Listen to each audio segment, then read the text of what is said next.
Ce lundi 11 septembre 2023, les téléspectateurs de Canal+ pourront retrouver Nathalie Lévy dans En aparté. Lorsqu'elle n'enchaîne pas les projets à la télévision, la journaliste profite pleinement de son clan, notamment de sa fille Faustine et de son mari Philippe. Et le week-end, tous mettent un point d'honneur à honorer un rituel qui suffit amplement à leur bonheur. Une voix que les téléspectateurs d'En aparté connaissent bien. Ce lundi 11 septembre 2023, Nathalie Lévy mettra en avant Eva Longoria pour le retour de son programme phare dans lequel elle n'apparaît pas. Dans l'appartement de son émission, d'innombrables objets personnels appartenant aux stars conviées sont mis à l'honneur. Mais il n'est pas toujours simple pour elle de faire tomber le masque.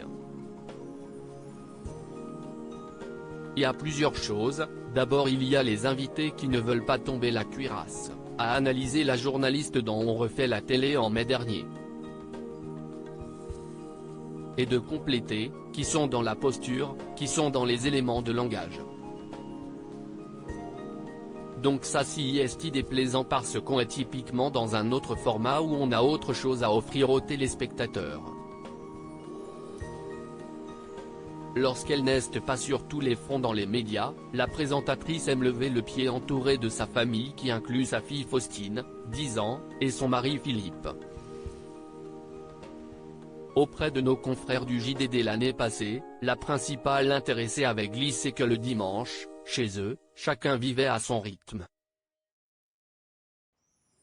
Pas de brunch incroyable, a révélé celle qui reste le plus souvent en pyjama. Dans un premier temps, tous aiment se retrouver le samedi soir devant un bon film. La famille, si ça crée l'occasion pour eux de redécouvrir des chefs-d'œuvre du 7e art, via l'univers Marvel ou encore des films portés par Louis de Funès suffisent à les combler. Outre les devoirs de Faustine, Nathalie Lévy et son clan aiment s'aérer l'esprit vers le Champ de Mars. Son autre rituel, qu'elle a longtemps chéri, était celui de passer chez Rosine, sa grand-mère qui a vécu par le passé à Montrouge avant de s'installer non loin d'elle dans le 15e arrondissement de Paris. Plus jeune déjà, elle adorait être constamment à ses côtés. C'était des journées plutôt banales, mais on avait une grande complicité, s'est remémorée Nathalie Lévy qui appelait même son aïeul de bon matin. 9h12.